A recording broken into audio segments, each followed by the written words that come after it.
Bonjour à tous et surtout bienvenue. Bienvenue dans cette formation qui est consacrée à la culture du fruit de la passion.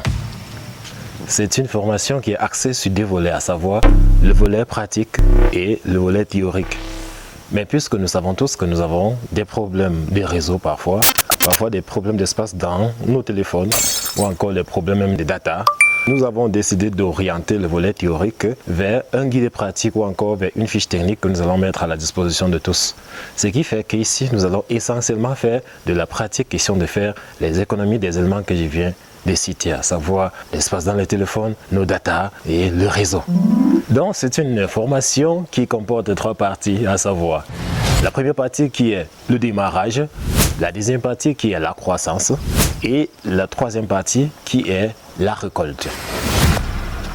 Pour la première partie, qui est le démarrage, nous avons plusieurs sous-parties, à savoir la germination des grains, le repiquage et la transplantation. Cela dit, nous allons commencer par le premier élément qui est la germination. Donc, pour germer nos grains, nous aurons besoin d'un certain nombre d'éléments, à savoir tout d'abord, un petit germoir. Je précise que ici, nous faisons des choses tellement pratiques que nous n'aurons pas besoin de vouloir vous compliquer la vie. Donc, nous aurons besoin juste d'un germoir. Le germoir, ce n'est rien d'autre qu'un dispositif qui permet de faire germer les grains. Donc, le germoir ici peut être quoi? Nous avons par exemple utilisé un petit sac ici comme germoir. Vous pouvez utiliser même un seau comme germoir. Vous pouvez utiliser même un bidon, une bonbonne de 10 litres pour faire votre germoir. Vous pouvez utiliser un sion pour faire le germoir. Donc tout dépend vraiment de vos objectifs et des moyens qui sont à votre disposition. En ce qui concerne les fruits de la passion, on n'a pas forcément besoin d'assez d'espace pour pouvoir faire germer les grains. Un petit espace de 0,5 mètres carrés peut vous permettre de germer même plus de 2000 grains. Raison pour laquelle nous avons utilisé un petit sac ainsi pour germer plus de 700 grains, comme vous pouvez constater là. Voici le germoir qui nous a permis de faire germer tous les fruits que nous avons vendus pendant la période de la campagne 2023, y compris ceux que nous avons mis dans nos champs. Je parle ainsi des plants.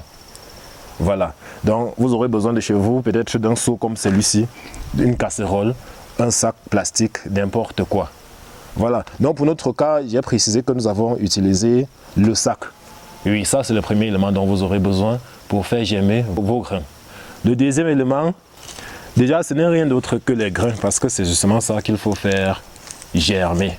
Donc toute personne ayant déjà pris les grains de semences chez nous peut vous témoigner que généralement dans le gros sachet, lorsqu'on détache justement, ça se présente ainsi.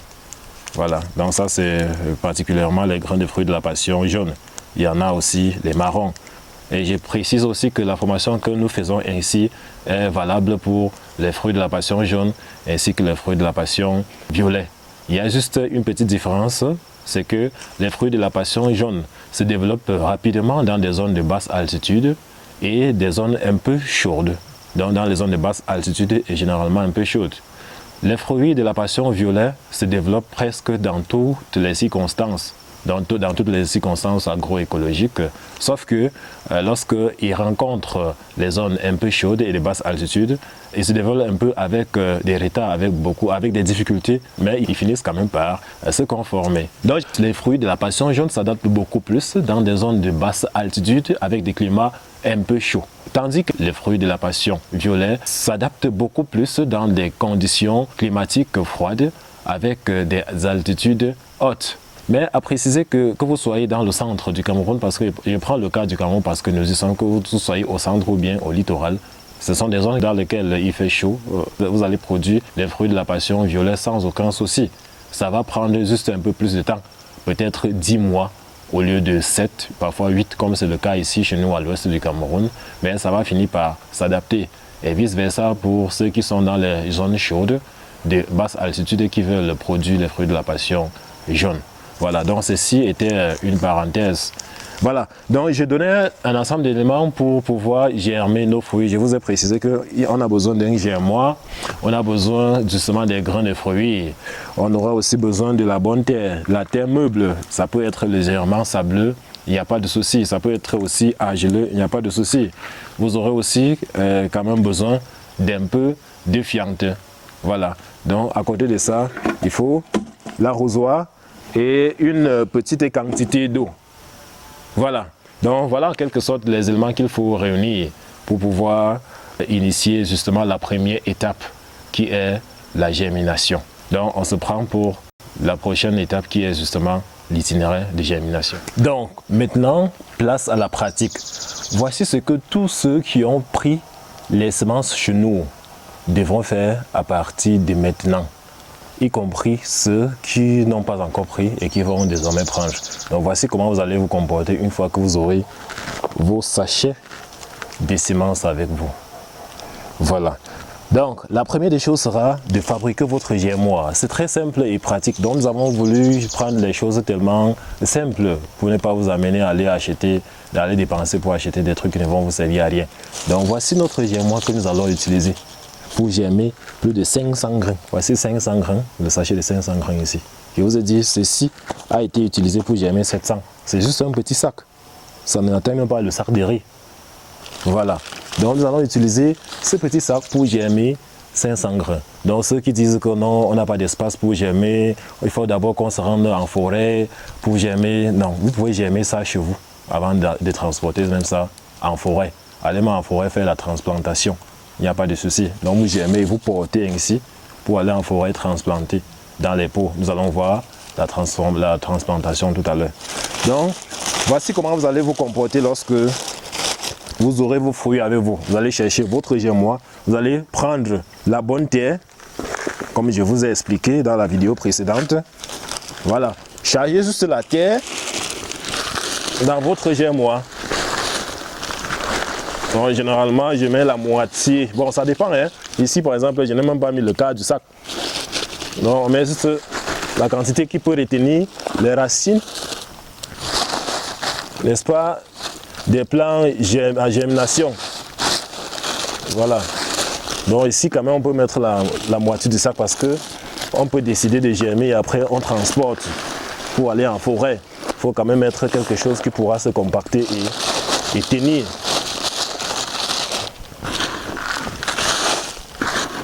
Voilà, c'est très simple.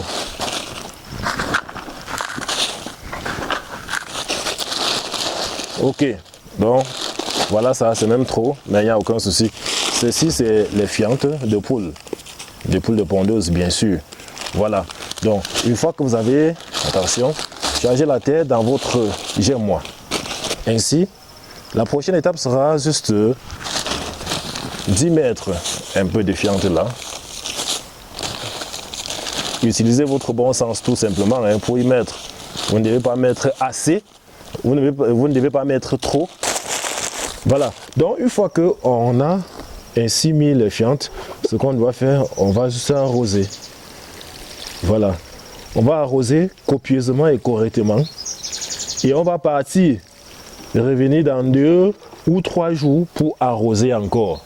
Donc on arrose copieusement. Je précise qu'avant de le faire, on doit se rassurer que y a les trous d'aération sur notre pot. Donc on a mis les trous d'aération là, on met les trous. Sur le pot aussi, c'est la bouteille, vous devez mettre les petits trous. Si c'est le seau, vous devez mettre les petits trous. Voilà. Donc, même sur les pots de pépinière, là, vous allez toujours voir ces trous-là. Voilà, ce sont les trous d'aération et d'évacuation. Voilà, donc ça permet d'oxygéner notre milieu et ça permet aussi d'évacuer les excédents d'eau. Voilà. Donc, on arrose copieusement là. Et on laisse. Le but d'arroser copieusement, c'est justement de permettre aux fientes de dégager leur chaleur avant l'arrivée de nos grains.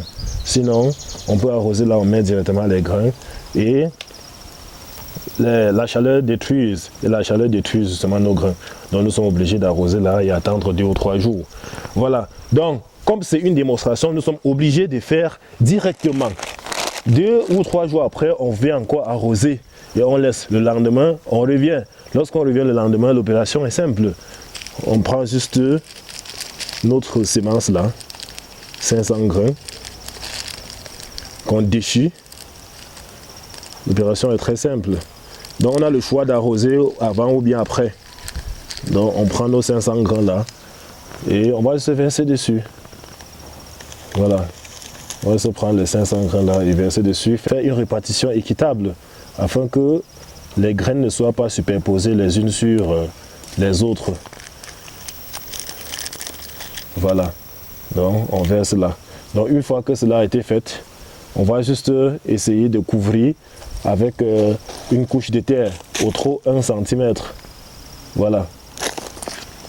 Donc vous couvrez avec une fine couche de terre. Donc le plus important ici, c'est juste de couvrir les grains. On n'est pas obligé de trop saturer le germois avec la terre. On couvre juste. Voilà. Donc, je vous ai dit, le maximum, c'est 1 cm d'épaisseur. Ça, c'est le maximum.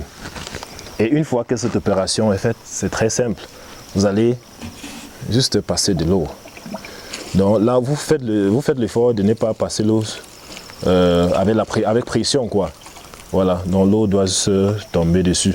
Parce que si la pression de l'eau frappe, ça va mettre en une nos grains. D'accord?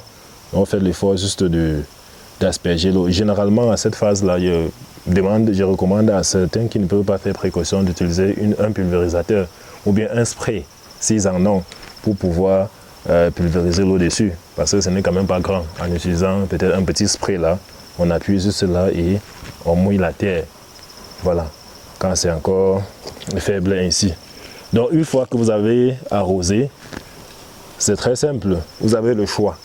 Si vous êtes dans une zone où il y a les animaux domestiques comme les poules du village là, qui vont souvent marcher et voir des choses qui sont humides ainsi et venir creuser, vous pouvez couper la paille là. Bon, là, je coupe les feuilles de titonia, ça ne dérange pas. C'est d'ailleurs même un insecticide. Donc vous pouvez couper là pour essayer juste de couvrir. Oui, ça ne dérange pas. Vous coupez là pour essayer de couvrir. Voilà. Et je précise que cette opération n'est pas obligatoire. À partir du moment où vous avez déjà couvert vos grains avec de la terre, vous pouvez laisser exposer ainsi. S'il n'y a pas le sol, s'il n'y a pas, je vais dire quoi, s'il n'y a pas de poules, voilà, s'il n'y a pas les animaux domestiques pouvant détruire, vous pouvez laisser ça ainsi. Voilà. Maintenant, à ce niveau, il y a quelque chose qu'il faut contrôler. Il faut contrôler la quantité d'eau qui entre. Il ne doit pas avoir l'excès d'eau. Généralement, je demande que à ce niveau-là, on met ça hors de la pluie. Si d'habitude il pleut, qu'on mette ça hors de la pluie. Là, la quantité d'eau qui entre est contrôlée. On fait l'arrosage une fois tous les 3 jours. Voilà, on fait l'arrosage une fois tous les 3 jours. Si c'est exposé au soleil, on fait l'arrosage une fois tous les 2 jours. Voilà. Donc, lorsque vous faites ainsi, vous pouvez arroser tous les 3 jours ou bien tous les 2 jours, mais en fonction de là où votre germois est exposé. Et ceci, 3 semaines après, vous allez voir l'apparition justement de vos petits plants. Vous allez voir justement vos plants qui sont en train de germer. Voilà. Donc, lorsque vous atteignez les 3 semaines, si vous aviez couvert avec de la paille, il faudra déjà venir retirer. Voilà. Donc, vous venez retirer la paille là, afin de permettre à vos petits plants, à vos jeunes plants, de pouvoir se mouvoir librement. Voilà. Donc, une fois que vous allez constater justement l'apparition de la germination, vous allez enlever la paille et vous allez continuer quand même l'arrosage. Oui, l'arrosage contrôlé bien sûr. Donc votre germois doit rester mouillé ou bien humide, mais pas trop. Ça ne doit pas être inondé. C'est pourquoi on met les trous. Pour ceux qui utilisent des germois en bidon ou bien en seau ou bien en je ne sais quoi, vous devez mettre des petits trous d'évacuation des excédents d'eau. Voilà, donc si c'est ce que vous utilisez, ou bien c'est une grande casserole que vous utilisez, vous devez mettre les petits trous là, les trous d'évacuation des excédents d'eau. Voilà, c'est très important. Certains vont faire ça sur les sions, mais je précise quand même que pour faire sur les sions, il faut avoir tellement une grande partie. Parce que même 5000 grains, pour pouvoir faire germer 5000 grains, vous avez besoin de trop 1 mètre carré. Oui, autre 1 mètre carré pour faire germer les 5000 grains. Pour cela, c'est très simple. vous venez là, vous formez juste un petit sion.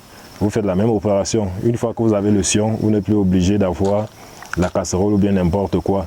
Quand votre sion est là avec une bonne terre, vous allez juste venir là, verser les fientes dessus. Essayez de remuer et puis verser vos grains comme nous venons de verser là. Voilà. Et puis couvrez aussi avec de la terre et mettre la paille toujours sur le sion là si vous voulez. Et s'il y a les animaux aussi dans votre zone, vous mettez donc de la paille pour couvrir et vous venez aussi arroser. Et ça sera le même processus. 3 semaines après, vous venez à enlever la paille. Vous allez voir l'apparition justement de vos plants en germination. Voilà.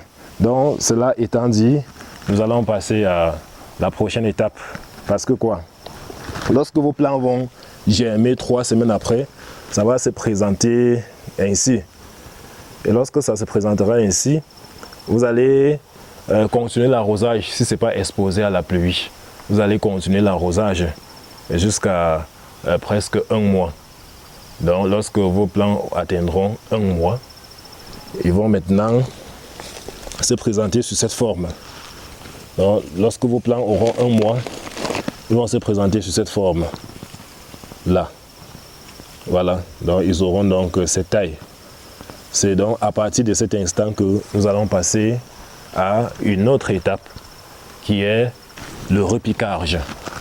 Donc le repiquage consistera tout simplement à enlever ces jeunes plants pour mettre dans des pots, n'est-ce pas? Et ce sont ces pots là qu'on va acheminer dans nos plantations aussi 1 mois à 1 mois et demi après. Donc place au repiquage. Donc place au repiquage maintenant. Donc je précise que nous avons, on a fait germer ces plants, les plants dans ce germoir depuis. Oui, donc ceux-ci ont juste été un peu, c'était les nains de notre bac. C'est pourquoi on a acheminé les autres dans les champs et on les a laissés là. Bon, ils nous servent donc d'exemple. Sinon, ce bac ou bien ce sac était plein de plants. Voilà. Donc on dit que quand ça atteint cette taille-là, on passe donc au repiquage. Voilà. Donc pour le repiquage, on aura besoin d'un certain nombre d'éléments, à savoir d'abord les pots de pépinière. Ainsi, ça c'est les 10 par 15. Donc vous pouvez utiliser ce qui est plus que ça ou bien ce qui est moins que ça. Ça dépend de vos moyens et de vos objectifs. Nous avons choisi les 10 par 15. Je précise aussi que vous pouvez ne pas utiliser, si vous n'avez pas l'accès à ces papiers, vous pouvez même aller dans les boutiques. Vous achetez les pots d'emploi jeté, les petits verres là d'emploi jeté. On boit souvent généralement dans les manifestations avec. Donc les pots en plastique là, les boîtes, oui, en plastique d'emploi jeté, vous pouvez aussi utiliser ça pour faire votre repiquage, ça ne dérange pas. Voilà. Donc ces boîtes d'emploi jeté généralement sont de couleur blanche là. Et on vend aussi ça, on vend aussi de la glace avec. Ouais. Donc je crois que ça peut aussi vous servir de pot pour le repiquage. Donc pour le repiquage, vous avez juste besoin de ces papiers là. Vous avez besoin de la bonne terre comme d'habitude et des fientes. Et le processus est simple. Pour donc le faire, vous allez juste mélanger les fientes avec votre terre là. Vous pouvez utiliser une surface propre ou bien une bâche. Vous faites le mélange dessus si vous avez une grande quantité de terre à mélanger. Mais si vous avez juste une petite quantité comme nous là, vous pouvez tourner dans votre seau comme nous sommes en train de le faire. Bon, je précise, c'est votre bon sens qui met les fientes. Bon, généralement, nous parlons de 10%. Voilà, de la quantité de la terre que vous utilisez. Voilà. Donc, une fois que vous avez homogénéisé votre terre, vous remplissez justement vos pots. C'est très simple. Vous remplissez. Ceux qui font déjà la pépinière vont maîtriser beaucoup plus cette étape parce que c'est une étape générique ou bien classique, n'est-ce pas, de la pépinière. Vous chargez là, on met, voilà, vous chargez votre terre là.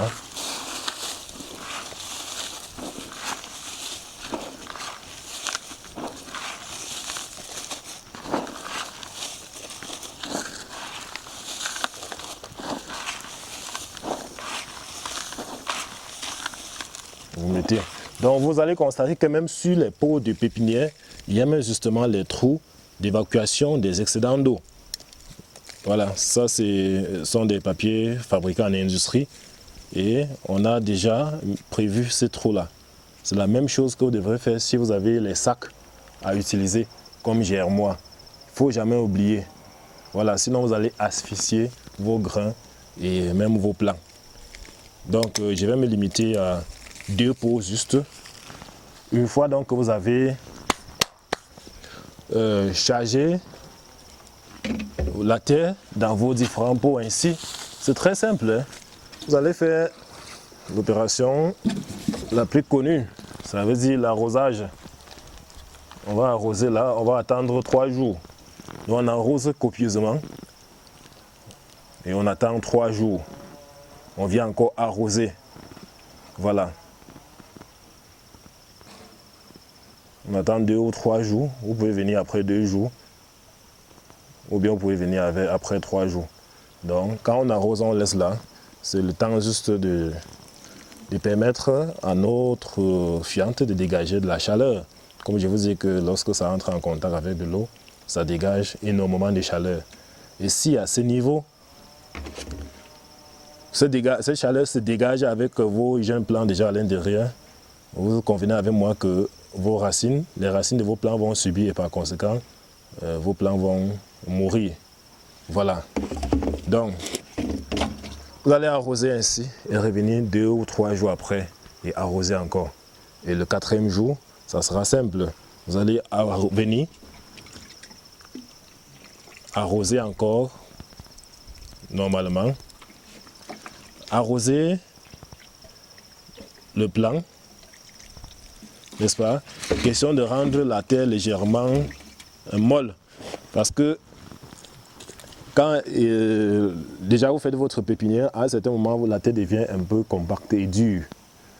Et à ce moment, si vous venez juste retirer là, comme le plant est encore jeune et fragile, la terre est dure, vous pouvez en tirant là, n'est-ce pas, vous couper les racines. Ou bien vous coupez même la tige de votre plant. Raison pour laquelle il faut au préalable arroser. Question de ramollir un peu la terre avant de retirer le plant pour la transplantation.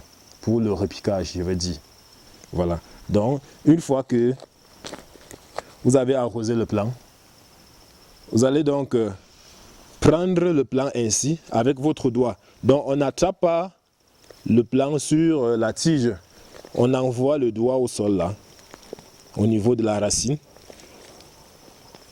Et on prend le plant avec la racine. N'est-ce pas? Et avec un peu de terre. Ceci dans le but de limiter au maximum la destruction des racines. Parce que si les racines sont détruites à un certain niveau, vous allez perdre votre plant. Donc on ne vient pas attraper la tige ainsi pour tirer. Vous allez soit couper la tige en question, soit toutes les racines vont se détruire. Et lorsque vous allez faire votre repiquage, ça sera à peine perdu. C'est donc ainsi qu'on retire notre plant pour le repiquage. Donc une fois que vous avez retiré, l'opération est simple. Donc, vous allez juste envoyer votre doigt là, question de mettre un trou. Donc ceci c'est le 4e jour de l'arrosage, bien sûr, c'est le 4e jour. Vous mettez juste votre doigt là, question de créer un petit trou. Et vous envoyez à l'intérieur. Et c'est bon. Voilà. Donc vous continuez l'opération. Donc je précise que les plants que nous avons ici sont légèrement un peu plus vieux. N'est-ce pas? Par rapport aux plants que vous aurez après 1 mois. Donc les plants que vous aurez après 1 mois auront en quelque sorte cette taille. Voilà.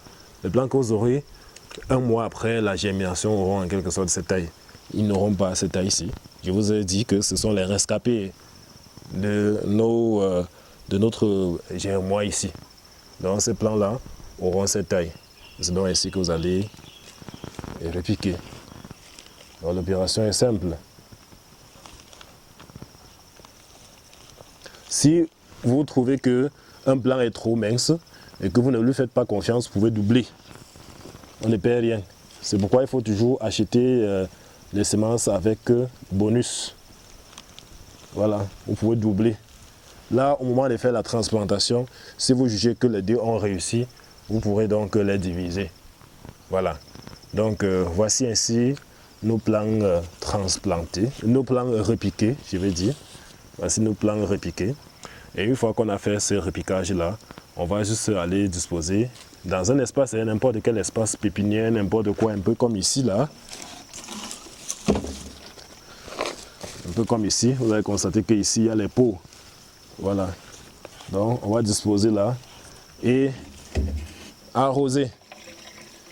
Donc, je précise qu'il est préférable même déjà de disposer le pot là où le plant doit rester définitivement avant de le repiquer. D'accord? Donc, vous disposez le pot là où le plant va rester le temps du repiquage. Voilà, avant de le repiquer. Là, vous repiquez là et puis vous arrosez. Et une fois que cela a été fait, vous pourrez arroser tous les jours, une fois par jour, si vous êtes en saison sèche. Parce que c'est la période même pendant laquelle on fait les plans pour la rentrée agricole. C'est généralement la période de janvier et février. Donc voici le moment idéal pour faire germer vos plants afin de transplanter, afin de repiquer en février. Voilà, pour faire la transplantation à partir de fin mars, début avril. Voilà. Une fois que vous avez fait le repiquage là, vous allez arroser tous les jours, une fois par jour bien sûr. Ça c'est en fonction du temps qu'il fait. S'il pleut, vous n'êtes pas obligé d'arroser. Mais s'il ne pleut pas, comme c'est le cas maintenant, et c'est d'ailleurs le moment idoine pour pouvoir lancer la pépinière, donc vous allez arroser une fois par jour. Une fois par jour. Si le soleil frappe sur ça, il n'y a aucun souci. Vous arrosez une fois par jour et ça va marcher. Je précise que le moment idéal pour faire ce repiquage, c'est en soirée. Il faut repiquer en soirée, vous arrosez. Et quand vous avez repiqué en soirée, vous avez arrosé, le lendemain matin, il faudra encore arroser le matin et arroser le soir avant de désormais faire l'arrosage une fois par jour. Donc cela est à préciser, surtout que nous sommes en saison pluvieuse, en saison sèche. Donc en saison pluvieuse, cela ne sera pas le cas, mais en saison sèche, lorsque vous repiquez, vous arrosez, n'est-ce pas? À le moment où vous avez repiqué, c'est-à-dire le soir là, le lendemain matin, vous allez encore arroser et arroser encore le soir. Et c'est donc à partir du 3e jour que vous allez arroser une fois par jour. Ceci jusqu'à 1 mois. Voilà. Donc lorsque vous aurez donc atteint vos 1 mois, vous aurez des plants justement prêts pour la transplantation. Vous aurez donc les plants adultes, donc les plants un peu comme ceci. D'autres seront comme ceci, d'autres seront plus que ça. Maintenant, beaucoup vont se poser la question, pourquoi ne pas retirer du germoir à cette taille et aller directement au champ pour transplanter? Je dirais tout simplement que à cette taille-ci, là, les plants sont encore assez fragiles. Ce qui fait que les risques d'échec sont généralement énormes. Donc lorsque vous les mettez en champ, que vous les mettez dans les pots ou bien en champ, les risques sont énormes. Or, vous pouvez mettre là et soit une chenille, une sauterelle ou bien n'importe quoi vient détruire un plant. Quand c'est en pépinière, c'est plus facile de pouvoir remplacer un plant perdu qu'en champ. Donc vous pouvez faire une pépinière de peut-être 10 mètres carrés pour faire le repiquage de vos plants. Et vous arrivez chaque matin et chaque soir pour l'arrosage là, vous vérifiez les plants morts, vous les remplacez. Parce qu'il y en aura toujours. Je ne peux pas vous dire que vous allez réussir à 100%. Il y a les sauterelles là qui vont passer, parfois couper un plant, parfois 2. Voilà. Il y a d'autres qui vont s'asphyxier. Donc c'est un peu ça. Vous allez perdre quelques plants. Or, si en les perdant ici, vous les avez déjà mis au champ, ça sera compliqué pour vous de vous repérer. Vous allez venir chaque fois faire le tour de votre champ. Imaginez, vous avez un champ de 5 hectares et vous devez venir chaque fois vérifier si tous les plants ont réussi. Donc vous êtes obligé d'abord de passer par cette étape. C'est donc ça le rôle ou bien le but même de faire d'abord le repiquage avant de transplanter après. C'est qu'on se rassure qu'en mettant un plant au champ, on met justement un plant déjà prêt, un plant adulte qui a toute son potentialité pour réussir. Donc quand vous mettez un plan comme celui-ci, vous n'avez plus peur qu'une sauterelle, parce qu'une sauterelle, même si elle utilise la sorcellerie ou bien la magie, elle ne peut pas couper une tige qui a déjà cette taille-ci. C'est ça le rôle de ce repiquage-là avant transplantation en champ. Voilà. Sinon, c'était toujours possible de retirer, de quitter du germois directement ici pour les champs. Mais ça augmente vraiment le travail et ça augmente les risques. Oui. Donc quand les pots sont là, vous pouvez venir là, en un coup d'œil là, vous voyez ce qu'il faut remplacer et vous remplacez une fois et vous quittez. Lorsque ça va atteindre justement cette taille, vous allez aller en champ avec, vous serez sûr justement d'avoir 100% de réussite, n'est-ce pas? Vous serez sûr d'avoir 100% de réussite après transplantation. Voilà, donc c'était ça en quelque sorte le rôle du repiquage. Donc on se prend dans la prochaine capsule pour la prochaine étape qui n'est rien d'autre que la mise en champ ou bien la transplantation. Donc maintenant, place à la transplantation. Je précise que, comme je l'ai dit au début, nous n'allons pas donner certains détails dans la vidéo. Tout ça est dans la pratique. Donc déjà, en ce qui concerne le type de terre, la préparation de la terre, il y a tout ça dans le guide pratique ou encore la fiche technique. Donc vous allez se voir là-bas à partir de quand est-ce qu'on prépare la terre. Oui, quel type de terre il faut utiliser, quel type de sol, je vais dire, il faut utiliser. Tout ça est dans la fiche technique. Donc ici, là, on vous montre juste comment il faut faire. Ça, c'est pour gagner en temps, en espace dans le téléphone et en argent. Je ne cesse de préciser. Voilà. Donc pour faire la transplantation, c'est très facile. On aura besoin de nos éléments fétiches, à savoir d'abord une bonne roue ou bien la daba, n'importe quoi qu'on peut creuser avec. Voilà, vous pouvez utiliser la tarière, ça dépend de vous. Donc n'importe quoi qui peut faire un trou, vous pouvez utiliser ça. Voilà.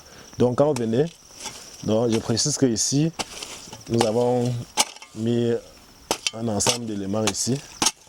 Ça va, beaucoup ne vont pas connaître ça, mais ce sont les déchets de champignons qu'on a mis ici pour fertiliser notre sol. Mais ce n'était pas dans le cadre de ce projet des fruits de la passion. On a juste mis ça pour fertiliser le sol parce que quand on finit de produire les champignons, ces déchets généralement sont utilisés pour justement l'amendement des sols. C'est pourquoi vous allez trouver ça là. Donc, pour la transplantation de vos plants, déjà, je précise que vous aurez besoin justement du plan que vous avez obtenu un mois après. Voilà. Et une chose à préciser, un mois après, vous pouvez ne pas forcément avoir un plan aussi long que le nôtre. Oui, aussi long que le nôtre, parce que ceci n'a pas seulement fait un mois. Ça a quand même fait un peu plus. Oui, mais vous aurez quand même un plan comme celui-ci là. Oui, il sera assez mature pour pouvoir subir justement les tracasseries et les affres de la transplantation. Voilà. Donc un mois après justement, vous aurez besoin d'un plan adulte. Ça c'est un plan adulte.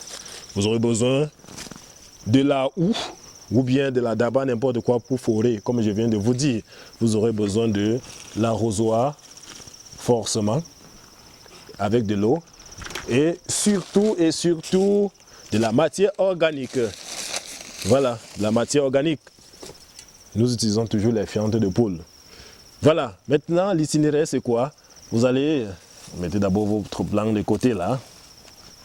Vous allez faire un forage, ou du moins un trou d'environ 40 cm x 4. Je veux dire 40 cm x 5. Ça veut dire 40 cm carrés et de profondeur. Voilà. Donc, je précise que tout ça, c'est juste approximatif. Vous pouvez faire un trou qui n'atteint pas 40 cm, mais qui peut... Donc vous allez entendre tellement de bruit, c'est parce que nous avons une terre ici avec un peu de gravier. Oui, c'est aussi idéal pour la production de cette culture. Il y a la terre avec un peu de gravier. Ça ne dérange pas à partir du moment où c'est mélangé avec de la terre meuble. Voilà, c'est pas pour dire qu'il faut faire une transplantation sur du gravier. Voilà. Donc, vous allez constater là qu'il y a même du sable. Voilà, c'est justement pourquoi nous avons tenu à amender ce sol-là avec les déchets de rafles de maïs, comme vous avez vu là. Parce que c'était tellement pauvre, constitué essentiellement du gravier et du sable. Et il y a même aussi un peu d'argile. Donc la terre était tellement pauvre ici là. Et si vous constatez, si vous constatez, on a amendé comme vous voyez là, mais on a quand même mis les fruits et ça marche très bien. Donc c'est pourquoi on a même précisé que le fruit de la passion pouvait réussir aussi sur des terres sableuses avec du gravier, de l'argile et consorts. Mais des sols bien drainés bien sûr, parce que les sols qui retiennent beaucoup d'eau là, parfois c'est pas conseillé.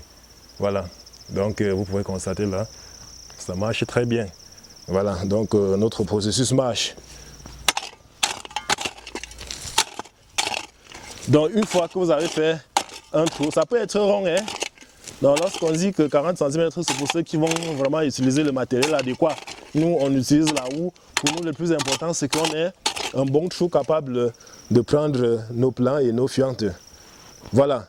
Donc, une fois que nous avons fait le forage, là ou bien notre trou, on verse les fientes à l'intérieur. Voilà. Donc, on verse les fientes à l'intérieur. Généralement, on met demi-kilogramme.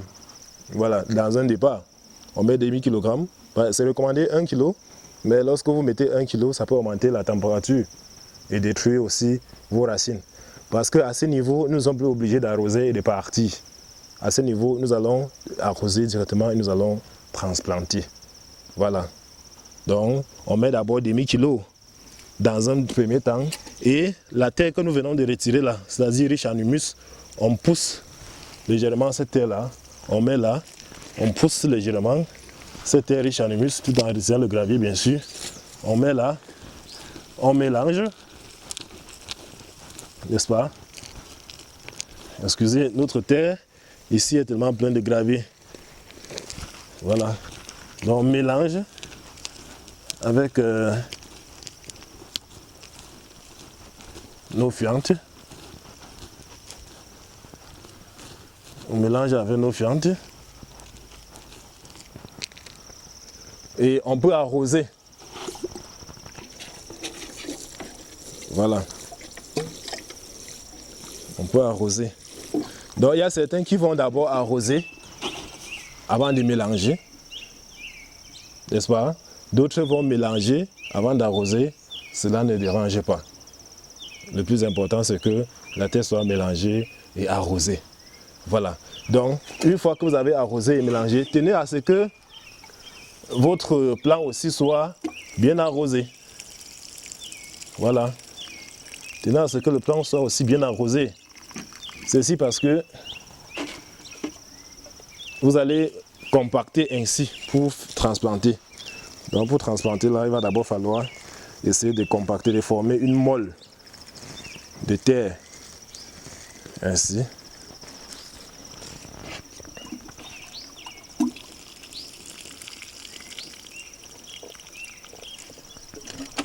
Vous allez former une molle.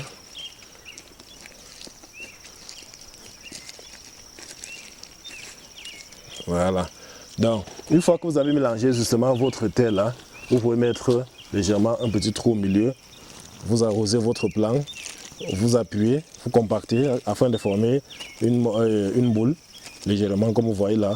Et là, vous déchirez le plant.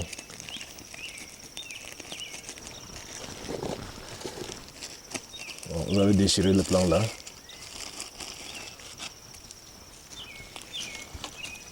Vous allez déchirer. Et vous allez mettre dans le petit trou que vous avez foré là. Et puis, poussez juste la terre là, que vous avez creusé. Le reste de terre, parce qu'il y a déjà une partie que vous avez introduite pour mélanger avec les fientes. Donc, vous poussez le reste là pour couvrir avec. N'est-ce pas?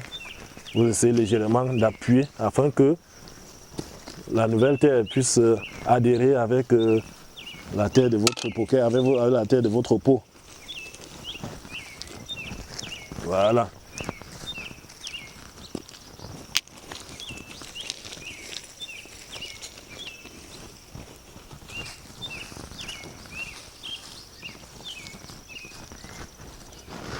Donc, une fois que vous avez fait ça, vous allez arroser encore. Vous allez arroser votre plant. Voilà. Donc, voici ainsi notre plant qui a été transplanté. C'est vrai qu'il est déjà assez adulte, de telle sorte que, étant à cet âge-là, on devrait déjà tutorer. Mais ce n'est pas encore le cas. On va d'abord attendre que ça puisse adhérer. Si ça se couche dans un premier temps comme ça au sol, il n'y a pas de souci. Donc vous avez constaté qu'on a mis demi-kilo de fientes. Une fois qu'on a transplanté et qu'on a arrosé, on va encore mettre demi-kilo. Ceci pourquoi? Parce que déjà, c'est recommandé de faire la transplantation avec 1 kg par poquet. Mais si on introduit tous ces 1 kg à l'intérieur, vu que nous sommes en train de nous précipiter, on n'arrose pas et on donne le temps à la chaleur de se dégager, on risque de perdre notre plant. Donc puisque quand même les racines sont encore protégées de la terre, sont encore protégées par la terre, on peut mettre quand même demi-kilo dans le sol qu'on a fait là, on mélange et puis on arrose. Donc une fois qu'on a arrosé, on a transplanté là, on peut maintenant venir au-dessus là, verser l'autre demi-kilo. Donc ceci ne sera pas utilisé directement par notre plant. Donc on verse aussi l'autre demi-kilo là au-dessus. Ça ne sera pas directement utilisé. Ça va descendre progressivement. Voilà, progressivement ça descendra. De telle sorte que 1 semaine à 2 semaines après, nos racines, les racines de nos plants justement, vont commencer à se dégager. Donc ça va descendre progressivement et nos plants vont commencer à consommer ou bien à assimiler d'ici 1 à 2 mois après. Donc vous pouvez ne pas mettre directement, vous pouvez attendre 1 semaine ou bien 2 semaines avant de venir mettre. Mais puisqu'on est déjà au champ, une fois qu'on a transplanté, c'est mieux de mettre toute la quantité de fientes qu'il faut. Donc là, quand les premières racines vont se développer, ça va consommer d'abord ce qu'on a mis en sol là.